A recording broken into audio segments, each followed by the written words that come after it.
नियोजित शिक्षकों के वेतन वृद्धि का लाभ फरवरी महीने से मिलेगा। शिक्षकों के वेतन में 2010 से लेकर 5120 रुपये तक की वृद्धि होगी। पूरा अपडेट और आज के शिक्षक न्यूज अपडेट जानने से पहले हमारे चैनल पर पहली बार विजिट कर रहे हैं तो चैनल सब्सक्राइब करना नहीं भूलेंगे। जो अभी अपडेट हम पहला लेते हैं वह अपडेट है कैंप के जरिए 3523 शारीरिक शिक्षकों की नियुक्ति की जाएगी। पहले चरण में 3523 शारीरिक शिक्षक एवं स्वास्थ्य अनुदेशकों की नियुक्ति नियोजन इकाई करेंगी। रोस्टर क्लियर डीएम के स्तर पर होगा। रोस्टर कोटिवार नियोजन इकाई को सौंपा जाएगा। शिक्षा विभाग ने शुक्रवार को इसकी अधिसूचना जारी की। नियुक्ति की आंशिक माना जाएगा। उन्हें हर माह करीब 8000 रुपये वेतन मिलेगा। अधिसूचना के मुताबिक नियुक्ति के लिए जिला स्तर पर डीएम के सुझाव पर डीईओ कैंप लगाएंगे। कैंप में मेधा सूची में शामिल अभ्यर्थियों के प्रमाण पत्र की जांच की जाएगी।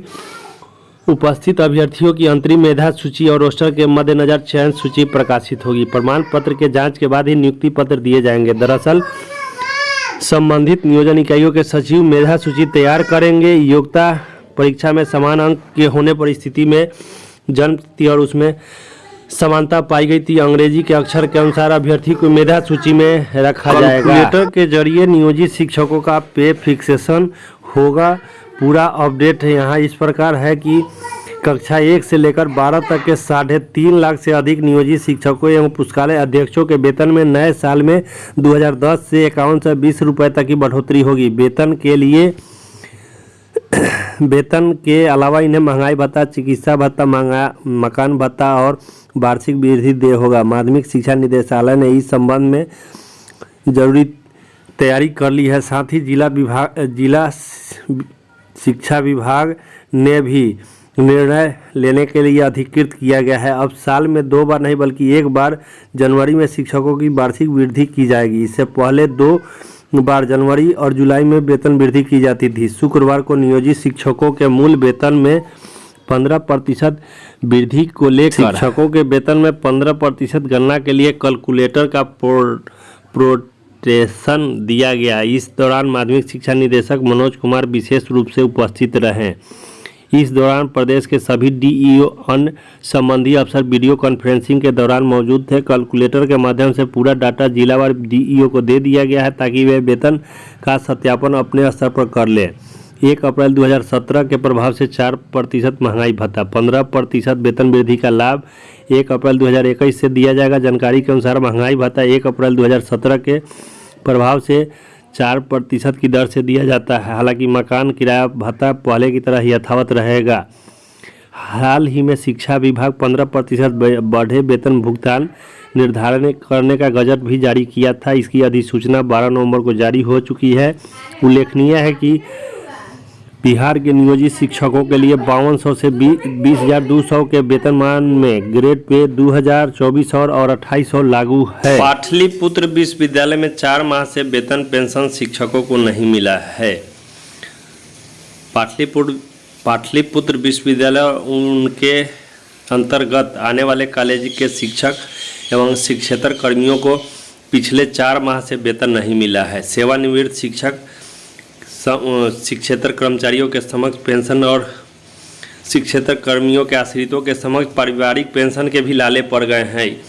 इसी को लेकर यहाँ के संघ ने कुलपति मुख्यमंत्री को ज्ञापन देकर अविलंब वेतन भुगतान की मांग की है। 3 से 5 दिनों में पारा और लुढ़केगा, बढ़ेगी ठंड। राज्य में शीतलहर आने में समय लगेगा लेकिन तापमान में 2 से 3 डिग्री तक की कमी आएगी। 24 घंटे में अधिकतम न्यूनतम तापमान में कहीं कहीं आंशिक गिरावट आई है। गुरुवार को सुबह में गया सबसे ठंडा रहा। यहाँ का न्यूनतम पारा 7.6 डिग्री पर पहुँचा। पूर्णिया में सबसे घना कोहरा रहा। पटना में सुबह में दृश्यता 1000 मीटर रही। 10 जिलों में अभी न्यूनतम पारा 10 डिग्री के आसपास या नीचे है। मौसम विज्ञान के अनुसार वायुमंडल के निचले हिस्से में उत्तर पश्चिम हवा का प्रभाव रहने के कारण आगामी दिनों में तापमान गिरेगा। 11 शहरों के पारे में कमी आई। मौसम विभाग के अनुसार गया में 0.5 डिग्री, औरंगाबाद में 5 डिग्री, सिवान में 1, सारण में 0.4, पश्चिम चंपारण में 2.8, पूर्णिया पूर्वी चंपारण में 0.8, मुजफ्फरपुर में 0.8, सारण में 0.4, सुपौल में 0.4, दरभंगा में 0.8, कटिहार में 0.3 डिग्री पारे में गिरावट आई है। इन शहरों का पारा 10 डिग्री के आसपास है, जिसमें 9 डिग्री सेल्सियस के आसपास स्थिर है। हालांकि न्यूनतम तापमान सामान्य से नीचे डिग्री है। पश्चिम चंपारण में 10 डिग्री, सिवान में 8 डिग्री, औरंगाबाद में 9, सहरसा में 10, पूसा में 9, नालंदा में 10, बांका में 9, पूर्णिया में 10, सीतामढ़ी में 9 न्यूनतम तापमान रिकॉर्ड किया गया है। सबसे ठंडा रहा गया, न्यूनतम 7.6 डिग्री पर पहुंचा। घने कोहरे से पूर्णिया में सबसे कम 500 मीटर की दूरी दिखता रही। अगली अपडेट की हम बात करें, आज़ादी के अमृत महोत्सव पर कई कार्यक्रम आयोजित किए जाएंगे। आज़ादी के 75वें वर्ष पूर्ण होने के उपलक्ष्य में आज़ादी का अमृत महोत्सव 20 से 21 दिसंबर को NIT घाट, काली घाट पर तथा बांकीपुर गर्ल्स हाई स्कूल में मनाया जाएगा। इस अवसर पर प्रभात फेरी, गंगा शपथ, हस्ताक्षर अभियान, नुक्कड़ नाटक आदि चलाया जाएगा। इस दौरान नेहरू युवा केंद्र, जीविका दीदी, स्कूली बालिकाओं के द्वारा विभिन्न कार्यक्रमों में गतिविधियों का आयोजन किया जाएगा, जिसमें जन समुदाय, गंगा दूतों के साथ साथ वरीय पदाधिकारी कर्मचारी शामिल होंगे। जिला अधिकारी सह जिला गंगा समिति पटना के प्रभारी पदाधिकारी जिला नियंत्रण कक्ष को उक्त अवसर पर विधि का संचालन करेंगे।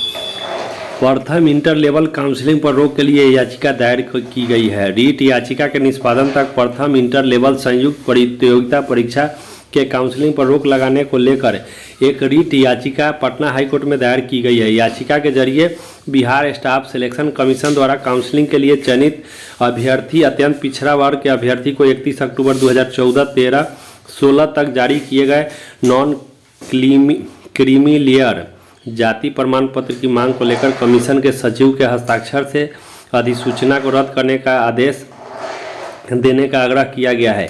याचिका में यह भी कहा गया है कि ऐसी जानकारी विज्ञापन में नहीं दी गई है, अतः जारी किया गया आदेश पूरी तरह से माना है। याचिका के जरिए 11 दिसंबर 2021 को जारी मेमो के अनुसार रोक लगाने की मांग की गई है। 1 सितंबर 2014 को विभिन्न पदों पर नियुक्ति हेतु बिहार स्टाफ सिलेक्शन कमीशन द्वारा विज्ञापन निकाला गया था। जारी विज्ञापन के अनुसार पिछड़ा एवं अत्यंत पिछड़े वर्ग के उम्मीदवारों में सर्किल ऑफिसर द्वारा जारी इस आशय का जाति प्रमाण पत्र मांगा गया कि क्रीमी लेयर में नहीं आते हैं।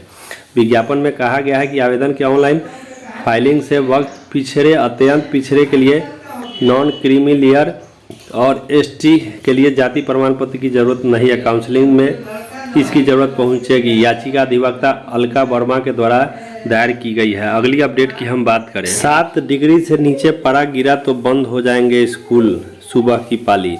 राज्य में न्यूनतम तापमान 7 डिग्री सेल्सियस से AI से नीचे आता है तो सुबह में स्कूलों की कक्षाएं बंद कर दी जाएगी। शीतलहर ज़्यादा होगा तो स्कूल बंद कर दिए जाएंगे। बिहार शिक्षा परियोजना के निदेशक श्रीकांत शास्त्री ने शुक्रवार को इस आशय का आदेश सभी DEO को दिया है। शिक्षा विभाग ने शिक्षकों को शीतलहर में उचित कदम उठाने को कहा है। विभिन्न माध्यमों से शीतलहर की जानकारी रखने और अभिभावकों से साझा करने को कहा है। दरअसल दिसंबर के अंतरिम सप्ताह और जनवरी के तीसरे सप्ताह तक बिहार में शीतलहर की स्थिति बनी रहती है। यह दिशा निर्देश जारी किया गया है। साथ ही निर्देश दिया गया है कि स्कूलों में लंच के दौरान बच्चों को अधिक समय तक बाहर न खेलने दें ताकि तबीयत खराब होती है तो अभिभावकों को बताएं। इधर NIT से PhD करने का मौका मिला है, 30 तक आवेदन कर सकते हैं। NIT से PhD एडमिशन टेस्ट की तिथि जारी कर दी गई है। सेशन 21-22 रहेगा। Full time part time session scheme के तहत JRF HRF के जरिए प्रोजेक्ट वर्क के लिए भी आवेदन कर सकते हैं। 31 दिसंबर को जारी किया गया है और 4 जनवरी 2022 को इसका टेस्ट होगा। मेरिट लिस्ट 11 जनवरी को जारी किया जाएगा। रजिस्ट्रेशन 12 से 14 जनवरी तक होगा। 17 जनवरी से क्लास शुरू होगा। पहले सेमेस्टर में 42,950 रुपये का देना है। 75 सीटें खाली है। इसमें AC में 13, EE में 8, CE में 12, सिविल में 10 आदि सीटें शामिल हैं। अगली अपडेट की हम बात करें, प्राथमिक शिक्षा में बिहार सबसे पीछे है। प्रधानमंत्री के आर्थिक सलाहकार परिषद के रिपोर्ट में हुआ है खुलासा। राज्य को त्वरित कार्रवाई की जरूरत पर जोर दिया गया है। गुणवत्तापूर्ण शिक्षा तक पहुंचना बच्चों का मौलिक अधिकार है। गुजरात, राजस्थान राज्यों के प्रदर्शन में भी गिरावट हुई है। शिक्षा तक पहुंच के मामले में केरल से आगे पहुंचा है आंध्र। शिक्षा एक ऐसा मुद्दा है जिस पर राज्यों के त्वरित कार्रवाई करने की आवश्यकता जताई गई है। राजस्थान में 25.67, गुजरात में 22.28 और बिहार में 18.23% औसत से काफ़ी नीचे है। प्रधानमंत्री की आर्थिक सलाहकार परिषद में भारत में बुनियादी, प्राथमिक और संख्यात्मक स्थिति का रिपोर्ट जारी किया गया। यह बात सामने आई है। कहा गया कि पूर्वोत्तर राज्यों में बेहतर प्रदर्शन के चलते उच्चतम अंक प्राप्त किए हैं। फिलहाल अभी तक के अपडेट के लिए इतना ही। मेरे चैनल पर आप पहली बार विजिट कर रहे हैं तो चैनल सब्सक्राइब करना नहीं भूलेंगे। शिक्षक न्यूज अपडेट बिहार के लिए धन्यवाद।